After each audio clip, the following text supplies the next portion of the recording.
So,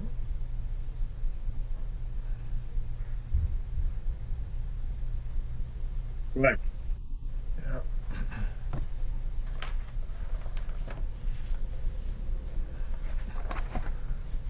So, which one took more of your time? Sorry? I asked if, I mean, you are a medical doctor and you are a Yeah, writer. yeah. So, which one took more of your time? More of my time. Oh, medicine. Okay. Well, So now I've you are, written very little, really written very little. well, now you are semi-retired, right? Yeah, so now I'm focusing on writing most of the time. Okay.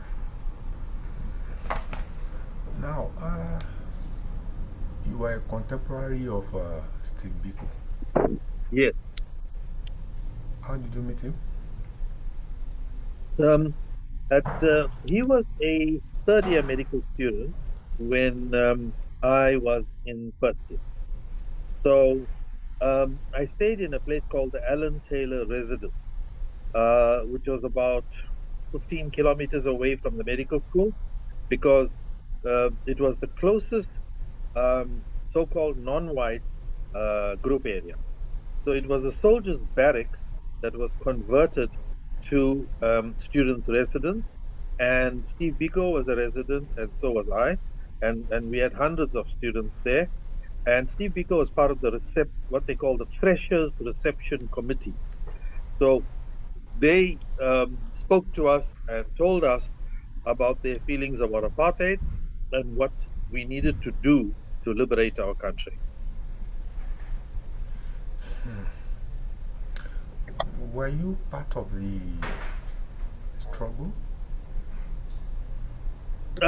Only in the in the sense of writing against the struggle and speaking against the struggle. But that got me into enough trouble anyway. Right? Now, what do you feel about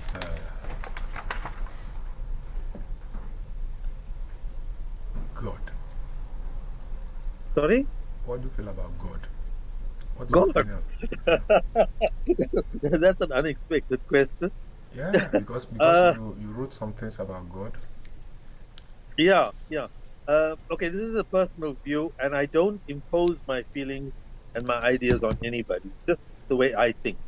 And I hope it doesn't offend anybody, but my view of God is that God is there is a God, and there are many forces in the universe, and these forces affect our life. And so uh, I I don't belong to any particular religion as such.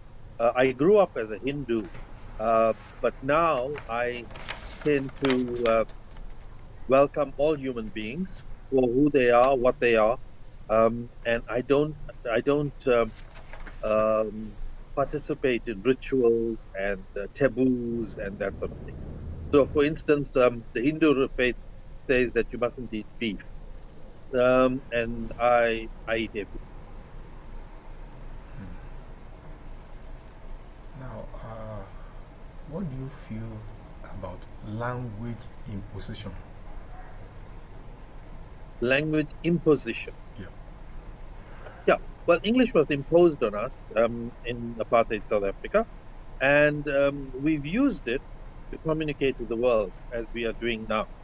And it's given us a great platform for getting our writing into the world. Now, my original language was Tamil, and that language is over 5,000 years old, but it has a limited number of people who understand it because the Tamil people didn't go around conquering most of the world. The English did. So, because of that, we are able now to communicate with the rest of the world. So, I feel very strongly that we should learn a number of languages, not just one, so that we can open up our minds to various cultures, uh, religions, and various ways of thinking. What I find is that, well, what I do is I watch movies. We have international film festivals from apartheid days, and I've made a point. of watching movies from all kinds of countries, whether it's Japan or China or Russia. That didn't happen during apartheid, but Korea, all these countries produce fantastic movies and documentaries, and I read the subtitles because I hate being parochial, and because that's how we were brought up. We were brought up in a very parochial manner, very claustrophobic manner, and I've tried to get outside those boundaries throughout my life.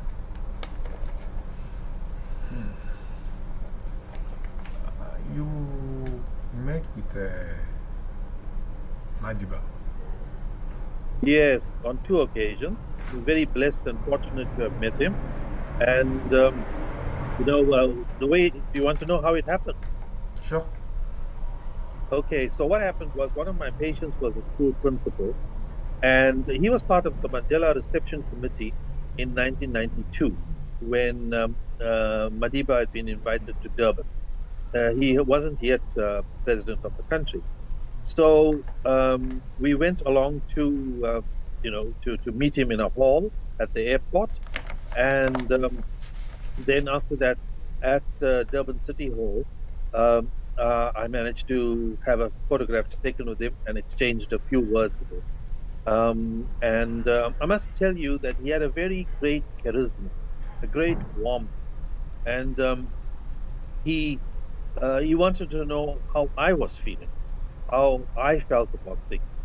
And for me, that was such a great privilege because, he had just come out of prison and we felt for him. He was 75 years old, but here was a man of that caliber and nature who actually was interested in ordinary people like me. And then there was a second occasion where Professor Fatima Mir organized a reception for him at something called the Springfield College of Education, which is very close to my home. And so he spoke there, and then there was a supper.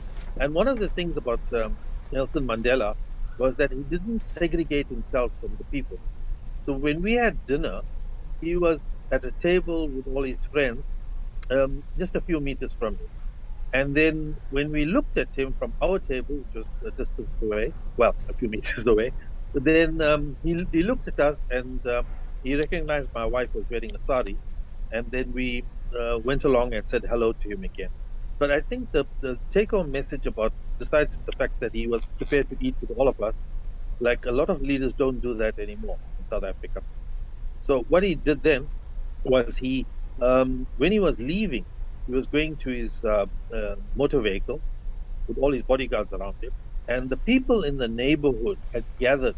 And this was about 9:30 in the night to see him off. And then some of them called out to him and said, Badiba, won't you say, come to us? And he left his bodyguard and I watched him. He went over to them and he shook hands with them and spoke to them. And, I think he understood how important it is for a leader to be in touch with the ordinary people. You know, we appoint these leaders to care for our country, and we will give them respect if they respect us. And he did that. Now, I just want to conclude the Madiba story with what happened to me in Denmark. I was on a cultural exchange scholarship, and I was asked to speak at a school. So I spoke at the school, and at the end of it, about my writing, about my books, and all that sort of thing. And then one of the students, and these were a metric class, grade 12, they came over to me, and one of them asked me whether I had met Madiba Mandela. And then I said yes. And I said, I even shook his hand. And then she looked at me, she grabbed my hand, shook it, and said, I'm not going to wash my hand anymore. And this was in 1999. But, we in South Africa sometimes don't realize just what a great impact he made on our country. But there's something else I must mention. While there are statues of Mandela and streets named after Mandela all over the world, in my home city of Durban, there is no street named after Mandela. We have a Che Guevara Street. We have Kenneth Kaunda Street. We have Chris Hani Road. But we even have Dr. Dadu Road. but we don't have a Nelson Mandela Road. My faculty of medicine, when I graduated, is named after Nelson Mandela. But and there's a capture site where Nelson Mandela was captured in Howie, which is a kind of national monument to Mandela. That was done as well. But unfortunately, we don't have a street named after him. I've been trying for many years, over a decade, to get the city fathers to do something to acknowledge Mandela, but it hasn't happened.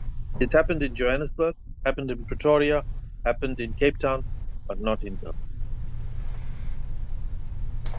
Okay, can you compare South Africa before independence with now? Okay, before independence, we had apartheid laws. And apartheid laws meant that we were racially restricted. Nowadays, it's we don't have those racial restrictions. We can walk on any beach. We can enter any hotel or restaurant. We can sit anywhere on a bus. Those restrictions are gone. But the big problem we face is how our resources are handled. So not long around the year 1999, 2000, we got involved in a huge arms deal where we ended up buying submarines and aeroplanes and all kinds of things from Western Europe. And we got into a lot of debt. There was a lot of corruption around that arms deal. So our resources were not wisely spent. So one of the problems we have is this whole thing about putting people into positions not because of their ability, but for other criteria, and that causes a lot of trouble. Talking of corruption, how do you feel about it?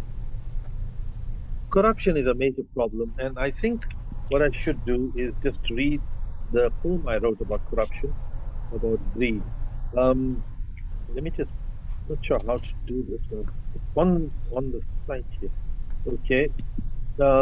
I'm going to read this. Can you hear me? Sure, You can hear me. Okay. I can hear So you. I can hear you you. can hear me, but you can't see me. But I'll just quickly read the poem. It's a very short poem. I'm seeing you. Um, yeah, that's the problem. Uh, all right, I'll tell you what I'm going to do. Let me see if I can find it here on my other tablet and then uh, read it to you. Mm,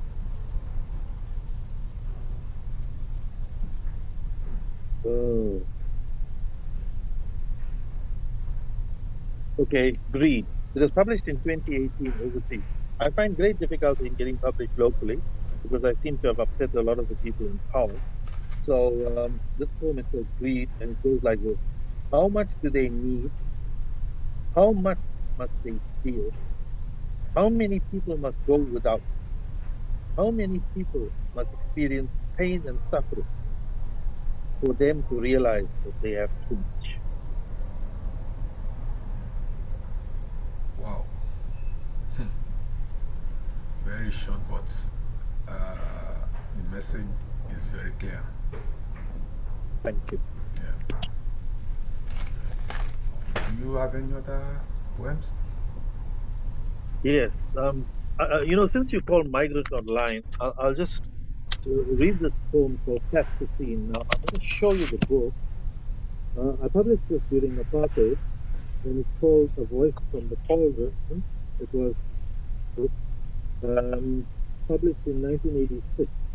I published it at my own expense, and it goes like this. It's called Plasticine.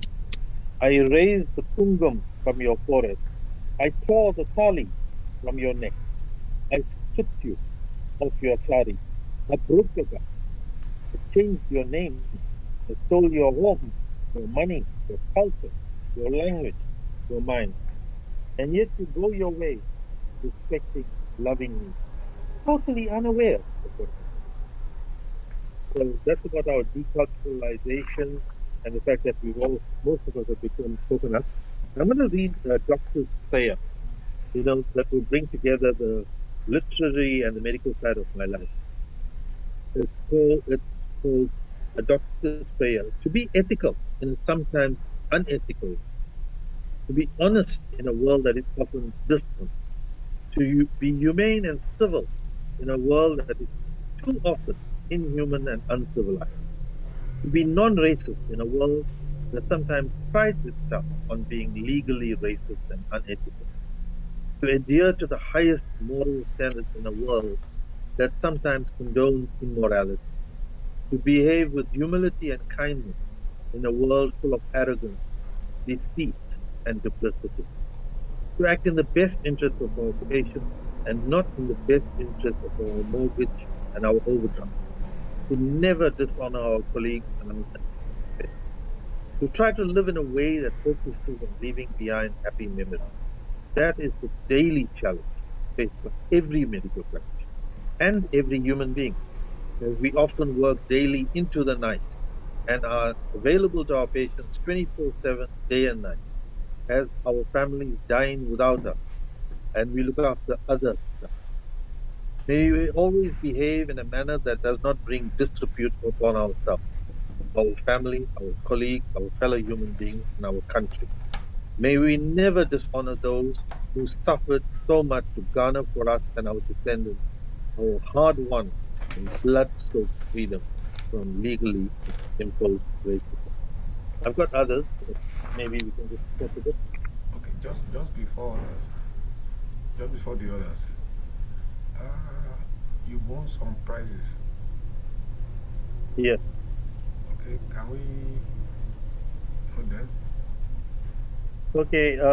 What happened was there was a literary competition organized by the Congress of African Writers when Nadine Gordimer won the Nobel Prize. She was the first South African to win the Nobel Prize for Literature in South Africa. So they organized a literary competition, and I participated. And I wrote a story called "The Finishing Touch" about how people tried to survive during apartheid. And that story won the first Nadine Gordimer short story prize. And then the Congress of African Writers, which was a publishing organization as well, asked for my short stories. And I'd been getting published in Canada as well, actually, by a magazine called Mother Tongue, and various other, and in mainly in the United States of America, by a magazine called Short Story International, based in New York. And so they published just about everything I sent them, and they would even pay me, which was quite unusual. And but of course, I did it for the love of it, not for the money. And what happened then was the book of short stories was published, and it won the Olive Schreiner Prize from the English Academy of Southern Africa. As well. I've won other prizes as well, but I don't want to bore the readers. I mean, the listeners, they can always Google my name.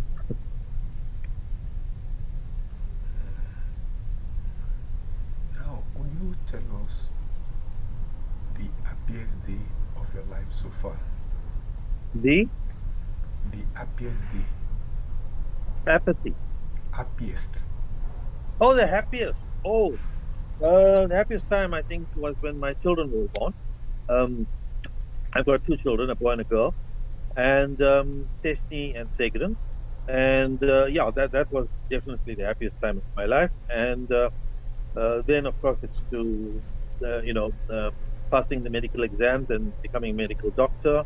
And then the other happy times was when my patients would express their gratitude for the care I'd given them.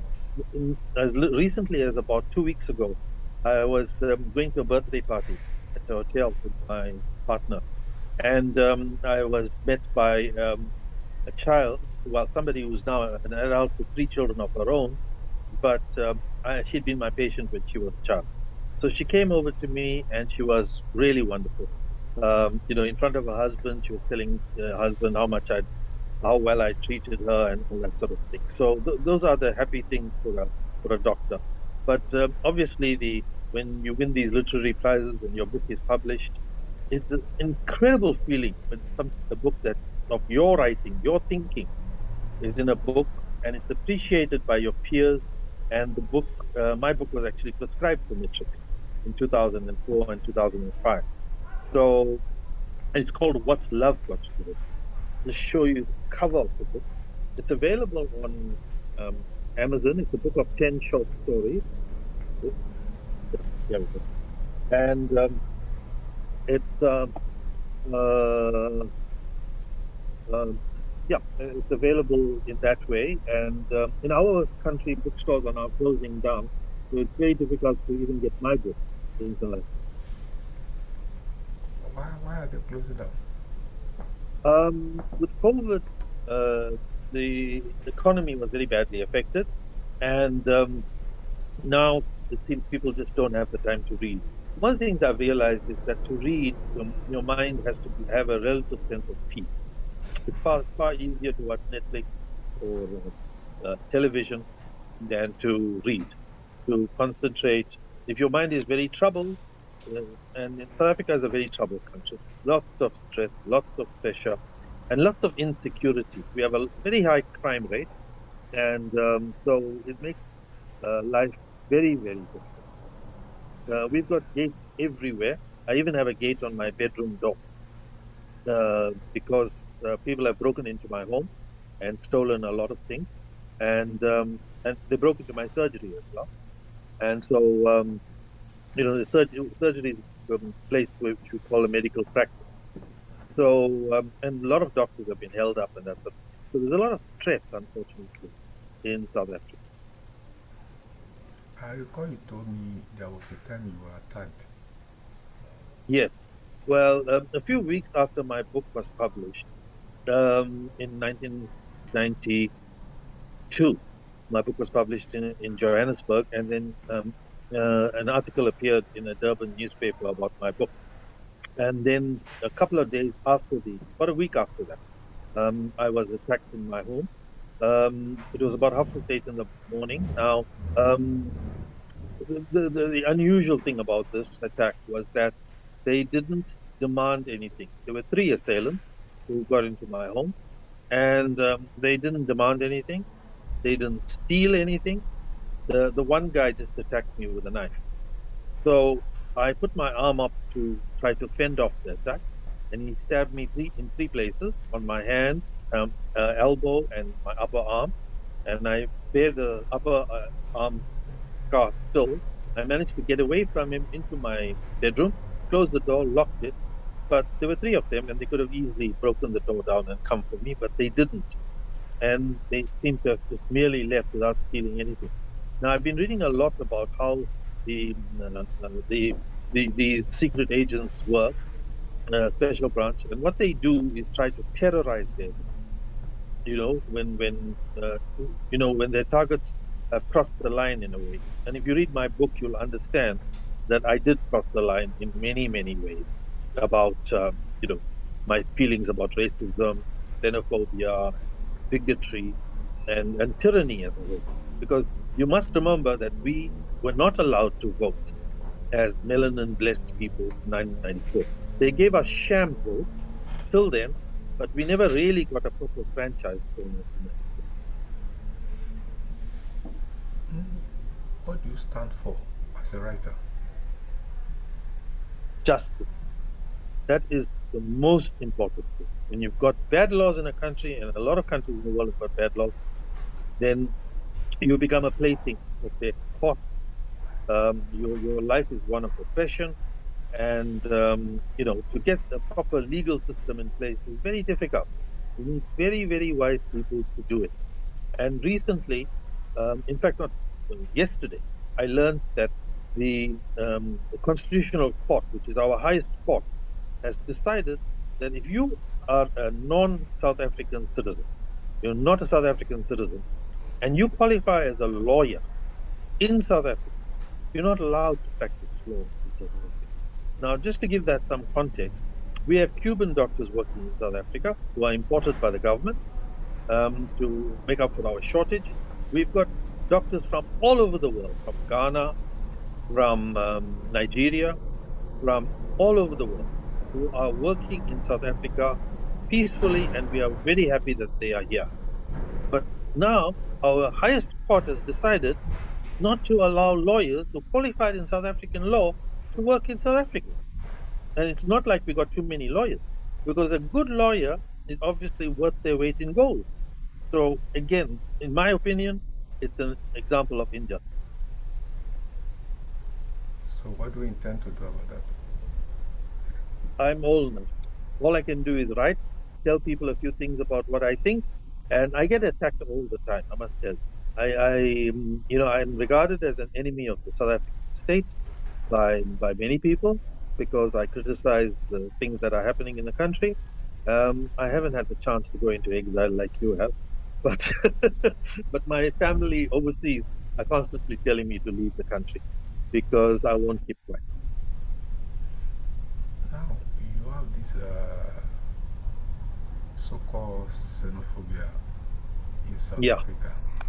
yeah. So what's your thinking about it? What am I thinking about it? What's your thinking about it?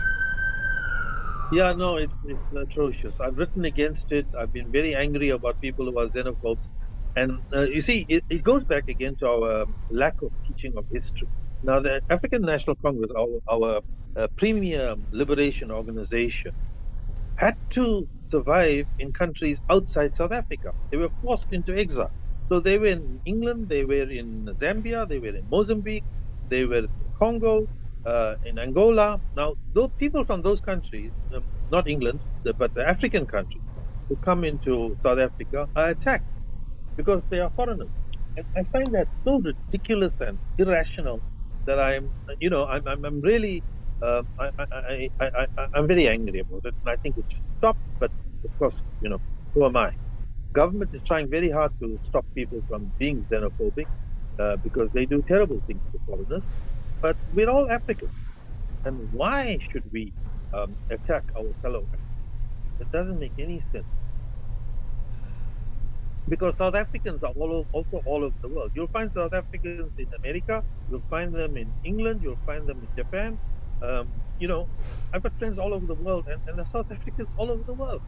So why are we so difficult? Look, there's a big unemployment rate in South Africa, and we've got a terrible Gini coefficient. We've got a very unequal society. So that is obviously a major problem. So people who are hungry can't think clearly, I think.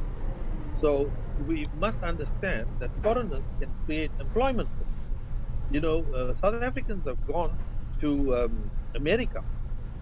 The richest man in the world right now is a tech genius who owns Tesla and is trying to take over Twitter. Um, is a South African by origin. You know, so he's created wealth for millions of people overseas.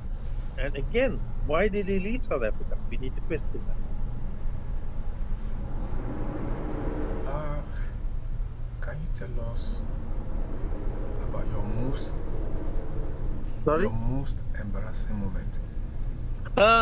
I've had lots and lots and lots of very embarrassing, very difficult moments in my life, all to do with politics and, being attacked by my own people, who I consider my fellow South Africans. But it's a matter of, being a problem for for tyrants. If you speak out against a tyrant, I did it during apartheid, I do it now, then you're going to get in trouble. That's just what it is. So I won't specify any particular embarrassing moment because it's difficult for me even now. But I must just tell you this: my most sad moment uh, beyond my parents passing away was when our home was burnt down, our family home in a place called Amshlali. And then my father had and his brothers had established an organization called Amshlali Sawmill. So they manufactured furniture, and our sawmill was also destroyed, burnt. So I won the Nadine Gordimer, the Olive Shrine Prize in 1994. 1995, I was given it in November, 26th of November 1994. On the 2nd of May 1995, our family home burned down. Whether the two are related, I don't know. And then in 1996, um, uh, what was happening was that the local white municipality was trying to expropriate only Indian-owned land in our area, and we objected. I wrote to Nelson Mandela, and homeless people. started invading land. I don't blame them. They were poor, they were hungry, and they didn't have home. But they didn't invade white land. Thousands of acres were owned by Europeans around our small, little settlement of about 50 acres. So the homeless people set up shacks only on Indian land because they knew they won't be, harassed by the police if they invade Indian-owned land. And then obviously upset a lot of people by writing to Mandela. And Amit Kathrada, his co-prisoner, wrote back to me and said that the local ANC must try to handle this, but they didn't. And what happened was the homeless people actually burnt down Apsali. So everything was then expropriated by the Belito municipality, and we lost everything. It's been Now, nice this is a talking. story that obviously a lot of people who commented and tortured us would not like to hear. It's been nice talking to you, Doctor. Thank you. Yeah, you're welcome. So hope next time when we call you, you respond. Obviously. As long as my phone is on. Yeah, all right. Thank you very much. Thank you so much for this great opportunity to talk with you. And as follow, in a sense, I'm also an exile in my own country. And you're Mm, an exile from your country. We have a lot in common. Thank you mm. so much. Yeah, that's true. Thank you very much. Thank you.